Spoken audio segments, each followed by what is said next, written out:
السلام علیکم ورحمۃ اللہ وبرکاتہ۔ الحمد للہ رب العالمین والصلاة والسلام علی اشرف الانبیاء والمرسلین نبینا محمد وعلی آلہ واصحابہ اجمعین وبعد۔ برادران اسلام، دینی اور ملی بھائیوں، احباب اور بزرگوں، آج کے اس حلقے میں، اس سیشن میں اللہ کے فضل و کرم سے، اس کی توفیق سے، ہم القواعد المثلی فی اسماء اللہ و صفاتہ الحسنی، امام علامہ محمد بن صالح العثیمین رحمۃ اللہ علیہ کا جو رسالہ ہے، اس کی پہلی فصل جس میں اللہ کے اسماء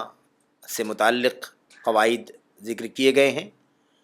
پانچواں قاعدہ آپ کے سامنے پیش کرنے جا رہے ہیں۔ پانچواں قاعدہ کیا ہے؟ علامہ ابن عثیمین رحمۃ اللہ علیہ فرماتے ہیں، پانچواں قاعدہ یہ ہے کہ اللہ تبارک و تعالیٰ کے سارے نام توقیفی ہیں، لا مجال للعقل فیہا، اللہ کے ان ناموں میں عقل کی کوئی گنجائش نہیں ہے۔ اللہ تعالیٰ کے اسماء توقیفی ہیں۔ توقیف یہ عربی زبان کا لفظ ہے اور اس کے مشتقات اردو وغیرہ میں بھی استعمال ہیں، ظاہر ہے۔ وقف کے معنی ہوتے ہیں ٹھہرنا، رک جانا، توقف ہے اسی سے، رک جانا، ٹھہر جانا۔ توقیف کے معنی ہوتے ہیں روک دینا، توقیفی ہیں۔ اللہ تبارک و تعالیٰ کے تمام نام، اللہ کے اسماء توقیفی ہیں، یعنی ان میں توقف کرنا ضروری ہے، رک جانا ضروری ہے، اس میں اپنی عقل، اپنی سوجھ بوجھ، اپنی لاجک، اپنی دانشوری، اپنی فکر کا دخل درست نہیں ہے، گنجائش ہی نہیں ہے سرے سے کہ ہم اللہ تبارک و تعالیٰ کے ناموں میں اپنی طرف سے، اپنی عقل سے، اپنی دانشوری سے کچھ کہیں، کچھ نتیجہ نکالیں، کچھ معنی پیدا کریں، کچھ توجیح کریں، کچھ تفسیر کریں، تعویل کریں، اس کی سرے سے کوئی بھی گنجائش نہیں ہے۔ کوئی نام بنا لیں اللہ تبارک و تعالیٰ کا، کوئی نام رکھ لیں اللہ تبارک و تعالیٰ کا مزید، کوئی نام گھٹا دیں، کوئی نام بڑھا دیں، کوئی نام اچھا سمجھ کر کے تجویز کر لیں، ان تمام چیزوں کی ہرگز کوئی گنجائش اللہ تبارک و تعالیٰ کے ناموں میں نہیں ہے۔ یہی معنی ہے توقیفی کا۔ توقیفی جب بھی کہا جائے تو اس کا معنی یہ ہے کہ اس میں بالکل ٹھہراؤ ہے، گرفت ہے، پکڑ ہے، آگے جانے کی گنجائش نہیں ہے، وہیں تک ٹھہر جانا ہے، وہیں پر رک جانا ہے، جہاں تک دلائل، اللہ کے کلام کی آیتیں، نبی کریم صلی اللہ علیہ وسلم کی احادیث، آپ علیہ الصلوۃ والسلام کی سنت روک دیتی ہو، جتنا اس سے ثابت ہوتا ہو وہیں پر رک جایا جائے، اسی کا معنی ہے توقیفی۔ یہی معنی ہے توقیفی کا، یعنی وہیں رک جانا ہے، اپنی عقل کا، اپنی سوجھ بوجھ کا دخل کرنا سرے سے جائز نہیں ہے، اس کی کوئی گنجائش نہیں ہے۔ بہرحال یہ جب قاعدہ ہے کہ اللہ تعالیٰ کے نام، اللہ کے اسماء توقیفی ہیں، اس میں عقل کی کوئی گنجائش نہیں ہے، تو اس کا مطلب یہ نکلتا ہے کہ جو کچھ بھی اللہ کی کتاب قرآن کریم کی آیات میں، نبی کریم صلی اللہ علیہ وسلم کی سنت میں اللہ کے اسماء سے متعلق چیزیں آئی ہوئی ہیں، اللہ کے اسماء جو کچھ قرآن کریم میں آئے ہوئے ہیں، اللہ کے نبی کی حدیثوں میں آئے ہوئے ہیں، انہی پر توقف کر لیا جائے، وہیں پر ٹھہر جایا جائے، وہیں پر اپنے آپ کو روک لیا جائے، اس میں نہ تو اضافہ کیا جائے نہ اس میں کمی کی جائے۔ جتنے نام اللہ کے کلام کی آیتوں سے ثابت ہوتے ہیں اللہ تعالیٰ کے، اور جتنے نام اللہ کے نبی علیہ الصلوۃ والسلام کی احادیث سے ثابت ہوتے ہیں، انہی آیات و احادیث سے ثابت شدہ اللہ کے اسماء پر توقف کیا جائے، انہی پر رک جایا جائے، نہ تو ان سے مزید بڑھایا جائے اور نہ ہی ان میں کوئی کمی اور نقص کی جائے، ہرگز نہیں۔ کیوں؟ اس لیے کہ عقل جو ہے، عقل کے لیے ممکن ہی نہیں ہے کہ عقل یہ جان سکے کہ اللہ تبارک و تعالی کن ناموں کا مستحق ہے، اللہ تبارک و تعالیٰ کن ناموں کا مستحق ہے، اللہ تبارک و تعالیٰ کے لیے کون سا نام بہتر ہے، اللہ تعالیٰ کے لیے کون سا نام، اللہ تبارک و تعالیٰ کے لیے اللہ تعالیٰ کن ناموں کا حقدار ہے، یہ ہماری آپ کی فلاں فلاں فلاں زید عمر بکر، دنیا میں کوئی اعلیٰ ہو ادنا ہو، کسی بھی فرد بشر کے لیے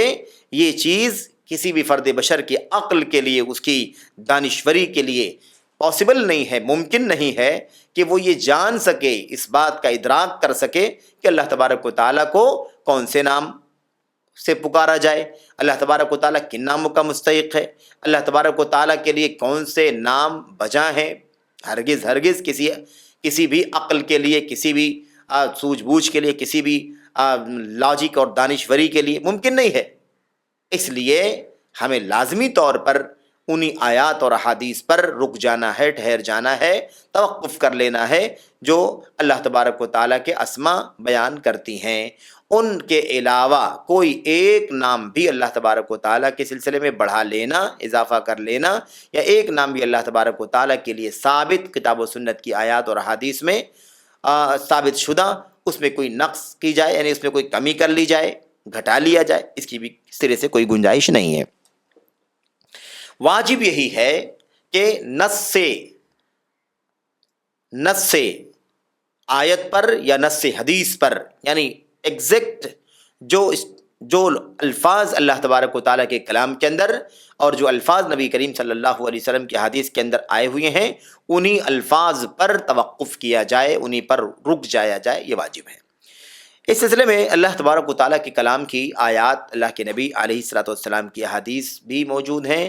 اللہ کے کلام کی دو آیتیں علامہ ابن عثیمین رحمۃ اللہ علیہ نے یہاں ذکر فرمائی ہیں۔ آئیے ذرا دیکھیں کہ اللہ تبارک و تعالیٰ ہمیں کیا حکم دے رہا ہے، ہمیں توقف کرنے کا حکم دے رہا ہے، ہمیں آگے نہ بڑھنے کا حکم دے رہا ہے، اور ہمیں یہ کہہ رہا ہے کہ تمہارے بس کا نہیں ہے، تمہارے پاس علم نہیں ہے اس سلسلے میں، تم آخر کیسے کوئی بات کہہ سکتے ہو بلا علم، جس کا تمہیں علم نہیں۔ اللہ فرماتا ہے سورۃ الاسراء کے اندر آیت نمبر 36 میں، وَلَا تَقْفُ مَا لَيْسَ لَكَ بِهِ عِلْمٌ إِنَّ السَّمْعَ وَالْبَصَرَ وَالْفُؤَادَ كُلُّ أُولَئِكَ كَانَ عَنْهُ مَسْئُولًا۔ اللہ تبارک و تعالیٰ فرماتا ہے، اے اللہ کے نبی کریم صلی اللہ علیہ وسلم کو مخاطب کر کے سوچنے کی بات ہے، اللہ کے نبی علیہ الصلوۃ والسلام اپنے بارے میں کہتے ہیں کہ مجھے اللہ تبارک و تعالیٰ کی بابت تم میں سب سے زیادہ علم ہے۔ انی لأعلمکم باللہ وانی لأخشاکم باللہ وانی لأتقاکم للہ، میں اے امت کے لوگوں تم میں سب سے زیادہ اللہ تبارک و تعالیٰ کی بابت علم رکھنے والا ہوں، مجھ سے زیادہ اللہ کے بارے میں کسی شخص کو علم نہیں ہے، اور مجھے سب سے زیادہ اللہ تبارک و تعالیٰ کا تقویٰ ہے، مجھے سب سے زیادہ اللہ تبارک و تعالیٰ کا ڈر ہے۔ اس کے باوجود آپ دیکھیں کہ اللہ تبارک و تعالیٰ فرماتا ہے نبی کریم صلی اللہ علیہ وسلم کو مخاطب کر کے، وَلَا تَقْفُ مَا لَيْسَ لَكَ بِهِ عِلْمٌ، جس چیز کا آپ کے پاس علم نہیں ہے آپ اس کی ٹوہ میں نہ پڑیے، آپ اس چیز کی ٹوہ میں نہ پڑیے، آپ اس چیز کے چکر میں نہ جائیں۔ مَا لَيْسَ لَكَ بِهِ عِلْمٌ، جس چیز کا آپ کو علم نہیں ہے۔ دیکھیے صاف لفظ میں اللہ فرماتا ہے، اللہ کے نبی جس چیز کا آپ کو علم نہیں ہے آپ اس میں نہ پڑیے، اس کی ٹوہ میں نہ جائیے، اس کی گہرائی میں نہ اترنے کی کوشش کیجیے، اس کی کنہ میں نہ جائیے۔ اللہ فرماتا ہے ان السمع والبصر والفؤاد، یقیناً کان، یقیناً آنکھیں، اور یقیناً دل، کل اولئک کان عنہ مسئولا، ان تمام چیزوں سے سوال کیا جائے گا، باز پرس کی جائے گی، جانچ پڑتال ہوگی، سوالات کیے جائیں گے، اللہ تبارک و تعالیٰ کے سامنے محاسبہ کیا جائے گا۔ اس لیے آپ اے اللہ کے نبی صلی اللہ علیہ وسلم ان چیزوں میں ہرگز نہ پڑیے جس چیز کا آپ کو علم نہیں ہے۔ آپ دیکھیے اللہ صاف کہتا ہے جس چیز کا آپ کو علم نہیں ہے آپ اس کی ٹوہ میں نہ جائیے، آپ اس کی گہرائی میں نہ جائیے، آپ اس کی باریکی میں نہ جائیے، آپ اس کی تہ میں جانے کی کوشش مت کیجیے۔ یہاں بلا شبہ یہی معاملہ موجود ہے۔ اللہ تبارک و تعالیٰ کی ذات کے سلسلے میں ہم جانتے ہیں، ہم اتنا ہی جانتے ہیں جو اللہ کے کلام میں، اللہ کے نبی علیہ الصلوۃ والسلام کے فرمان میں آیا ہوا ہے۔ اس کے سوا اللہ تبارک و تعالیٰ کو مزید کون سے نام زیادہ مناسب ہے، کون سا نام اللہ کا رکھا جائے، کون سا نام اللہ تبارک و تعالیٰ کن ناموں کا حقدار ہے، یا اللہ تعالیٰ کے کون سے نام نہیں مناسب ہے، نعوذ باللہ ہم ان ناموں میں کمی کر دیں کہ نہیں یہ نام اللہ تعالیٰ کے لیے نہیں رہے گا، نعوذ باللہ اس طرح کی کوئی گنجائش نہیں ہے، کیونکہ ہمیں علم نہیں ہے۔ اللہ فرماتا جس چیز کا آپ کو علم نہیں ہے آپ اس کی گہرائی میں پڑھنے کی کوشش مت کیجیے۔ وَلَا تَقْفُ مَا لَيْسَ لَكَ بِهِ علم۔ تو اللہ کے نبی محمد الرسول اللہ صلی اللہ علیہ وسلم جو ہم سے کہہ رہے ہیں، امت سے کہہ رہے ہیں کہ میں تمہیں سب سے زیادہ اللہ کی بابت علم رکھنے والا ہوں، اس نبی صلی اللہ علیہ وسلم کو اللہ فرماتا ہے اے اللہ کے نبی آپ ایسی چیز کی ٹوہ میں نہ پڑیے جس کا آپ کو علم نہیں ہے۔ کیوں؟ اس لیے کہ اگر آپ نے ایسا کیا تو یاد رکھیے محاسبہ ہوگا، کان، ناک، آنکھ، دل، ان سب کا سوال جواب ہوگا، ان سب کے بارے میں باس پرس ہوگی۔ کل اولئک کان عنہ مسئولا، یہ سمع یعنی یہ کان، سننے کی صلاحیت جو اللہ نے دی ہے، والبصر یہ دیدہ دیکھنے کی جو صلاحیت اللہ نے دی ہے، نگاہیں، آنکھ، والفؤاد اور دل، ان سب سے باس پرس ہوگی، سوال جواب، سوال کیا جائے گا، پوچھ تاچھ کی جائے گی۔ تو اس سے منع کر دیا گیا ہے کہ جس چیز کے بارے میں علم نہیں ہے اس بارے میں ہم نہ پڑھیں۔ ایسے ہی اگلی آیت کریمہ میں سورۃ الاعراف آیت نمبر 33 میں اللہ تبارک و تعالیٰ فرماتا ہے قل انما حرم ربی الفواحش، قل انما حرم ربی الفواحش ما ظہر منها وما بطن والبغی والاثم والبغی بغیر الحق وان تشرکوا باللہ ما لم ينزل به سلطانا وان تقولوا علی اللہ ما لا تعلمون۔ اللہ فرماتا ہے اے اللہ کے نبی آپ کہیے یقیناً اللہ تبارک و تعالیٰ میرے رب نے حرام قرار دیا ہے ظاہر باطن فحاشی کی چیزوں کو، ظاہر باطن فحاشی بے حیائی کی چیزوں کو میرے رب نے حرام کر دیا ہے، والاسم گناہ کو حرام کر دیا ہے، والبغی بغیر الحق اور ناحق ظلم و زیادتی کو میرے رب نے حرام کر دیا ہے، وَأَن تُشْرِكُوا بِاللَّهِ مَا لَمْ يُنَزِّلْ بِهِ سُلْطَانًا اور اس چیز کو بھی اللہ نے حرام کر دیا ہے کہ تم اللہ تبارک و تعالیٰ کے ساتھ کسی چیز کو شریک کرو جس کی بابت اللہ تعالیٰ نے کوئی دلیل نہیں اتاری ہے۔ شرک کرو اللہ تعالیٰ کے ساتھ کچھ بھی، کسی کو بھی جس کی بابت اللہ تعالیٰ نے کوئی دلیل نہیں اتاری ہے، یعنی شرک کی کوئی دلیل ہے ہی نہیں کہ شرک کرنے کی گنجائش ہو، اور تم یہ کام کرو، میرے رب نے اس کو بھی حرام کر دیا ہے۔ وَأَن تَقُولُوا عَلَى اللَّهِ مَا لَا تَعْلَمُونَ اور اس بات کو بھی حرام کر دیا ہے میرے رب نے کہ تم اللہ تبارک و تعالیٰ پر کوئی ایسی بات بولو جس کا تمہیں علم نہیں ہے۔ یہ دیکھیے یہ آیت کریمہ سورۃ الاعراف آیت نمبر 33 ہے۔ اللہ کے تبارک و تعالیٰ نے صاف لفظوں میں اللہ کے نبی علیہ السلام نے اعلان کروایا، آپ کہیے کہ یقیناً بلا شبہ میرے رب نے ان تمام چیزوں کو حرام کر دیا، ظاہر و باطن فواحش کو اور گناہ کو اور ناحق ظلم زیادتی کرنے کو اور ایسے اللہ کے ساتھ شرک کرنے کو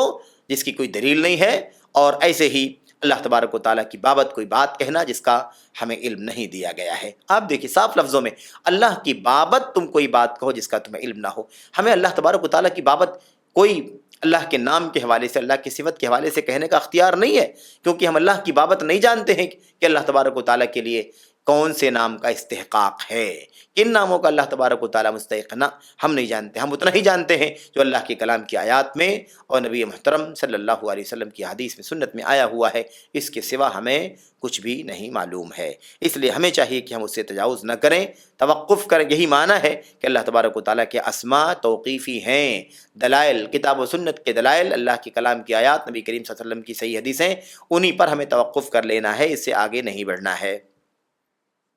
کہتے ہیں اس لیے بھی وَلِأَنَّ ایک تو یہ اللہ تبارک و تعالیٰ کا یہ فرمان ہے، اللہ تبارک و تعالیٰ کا یہ فرمان ہے۔ تیسری بات یہ ہے کہ اللہ تبارک و تعالیٰ کو کوئی ایسا نام دینا جو نام اللہ نے اپنا نہیں رکھا ہے۔ اللہ تبارک و تعالیٰ کے جو نام ہیں وہی اللہ تعالیٰ کے نام ہیں، اس کے سوا جو نام اللہ تبارک و تعالیٰ نے اپنے نہیں بتائے ہیں، نہیں رکھے ہیں، نہیں بتائے ہیں، ان ویسا کوئی نام اللہ تبارک و تعالیٰ کو دینا، یا اس طریقے سے اللہ تبارک و تعالیٰ نے جو نام اپنے لیے بتائے ہیں، یعنی اپنا نام جو بیان کیا ہے کہ میرا فلاں فلاں فلاں فلاں نام ہے، ان ناموں میں سے کسی نام کا انکار کرنا، یہ اللہ تبارک و تعالیٰ کے حق میں حد درجہ ظلم اور زیادتی کا کام ہوگا۔ میرے بھائیوں، ایک تو یہ ہے کہ ہم جانتے نہیں ہیں اللہ تبارک و تعالیٰ کے ناموں کا مستحق ہے، اس لیے جو اللہ کے کلام نبی کے فرمان میں چیزیں آئی ہوئی ہیں انہی کو ہمیں تسلیم کرنا ہے، اس سے تجاوز نہیں کرنا ہے، نہ نقص میں نہ زیادتی میں، نہ اضافہ نہ کمی۔ دوسری بات یہ ہے کہ ہم اگر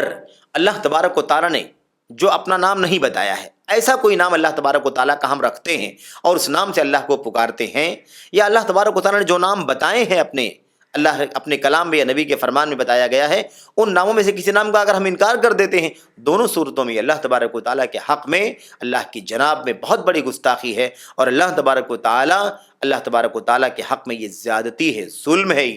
یہ حد سے تجاوز ہے۔ اس لیے اللہ تبارک و تعالیٰ کے ساتھ ادب کا رویہ اختیار کرنا بندوں کی ذمہ داری ہے، اور جو کچھ کتاب و سنت کے نصوص میں دلائل میں آئی ہوئی چیزیں ہیں انہی پر توقف کرنا ضروری ہے۔ آپ دیکھیں، غور کریں، اللہ تبارک و تعالیٰ کے لیے تو سب سے اعلیٰ مثال ہے، وَلِلَّهِ الْمَثَلُ الْأَعْلَىٰ، اللہ تبارک و تعالیٰ کے لیے سب سے اعلیٰ مثال ہے۔ سمجھانے کے لیے بات کہی جا رہی ہے۔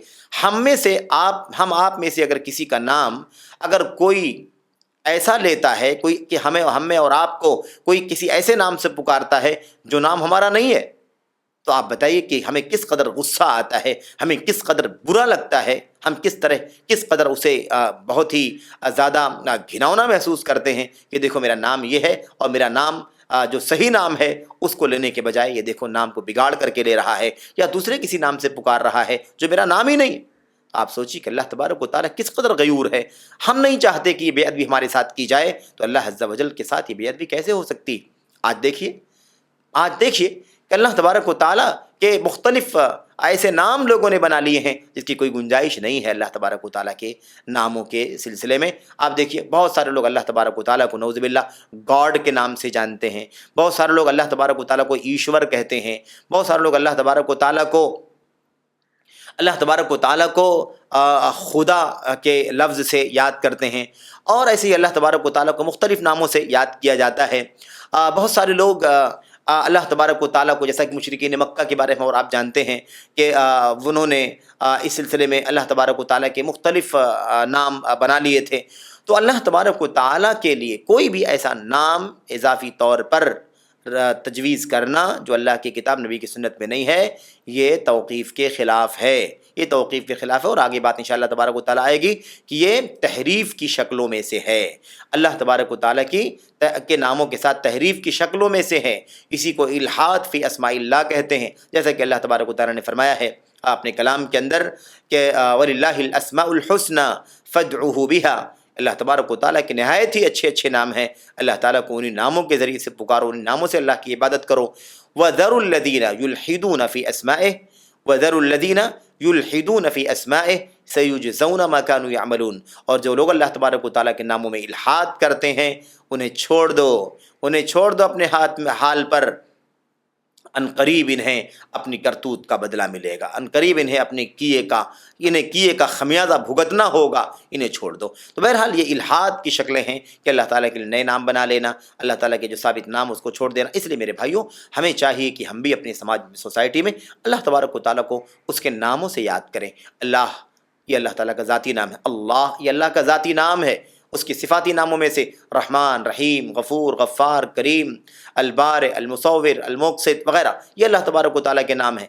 لیکن اگر اللہ تعالیٰ کو ہم خدا کہیں، نہ، بالکل یہ زیب نہیں دیتا، اللہ تعالیٰ کا نام خدا نہیں ہے۔ ایسے ہی اللہ تبارک و تعالیٰ کو کوئی گاڈ کہے، بالکل اللہ تبارک و تعالیٰ کا نام گاڈ نہیں ہے میرے بھائیوں۔ ایسے ہی کوئی لارڈ کہتا ہے، اللہ تبارک و تعالیٰ کا نام لارڈ نہیں ہے۔ ایسے اللہ تبارک و تعالیٰ کو ایشور کہنا مثال کے طور پر، یا اور بھی دیگر بہت ساری نام لوگوں نے بنا رکھے ہیں، مختلف زبانوں کا بھی اس میں دخل ہے، لیکن یاد رکھیں کہ ناموں سے زبانوں کا کوئی تعلق نہیں ہے۔ زبانوں کے بدلنے سے نام تبدیل نہیں ہو جاتے، نام تو نام ہے، علم ہے، وہ جس ذات پر جو علم بولا جاتا ہے وہی نام لیا جائے گا، وہی علم بولا جائے گا۔ زبانیں کچھ بھی بدل جائیں تو نام کے اوپر بدلا جا سکتا ہے، ناموں کی ترجمانی نہیں ہوتی۔ الاسماء لا تعلل، کسی بھی طریقے سے ناموں میں کوئی تبدیلی، کوئی تعلیل بالکل نہیں ہونی چاہیے۔ بہرحال یہ ہے اس پانچویں قاعدے کا خلاصہ کہ اللہ تبارک و تعالیٰ کے اسماء توقیفی ہیں، اس میں عقل کی کوئی گنجائش نہیں ہے۔ اللہ سے دعا کرتے ہیں کہ اللہ تعالیٰ ہمیں اللہ کے انہی ناموں سے اللہ کو پکارنے کی توفیق عطا فرمائے جو اس کی کتاب میں ثابت ہیں، جو اس کے نبی محمد رسول اللہ صلی اللہ علیہ وسلم کی حدیث اور سنت میں ثابت ہیں۔ اس کے سوا نہ اس میں اضافہ کرنے کی کوئی گنجائش ہے، نہ کمی کرنے کی، اور نہ نئے نام اللہ تبارک و تعالیٰ کو دینے کی۔ اللہ سے دعا ہے کہ اللہ تبارک و تعالیٰ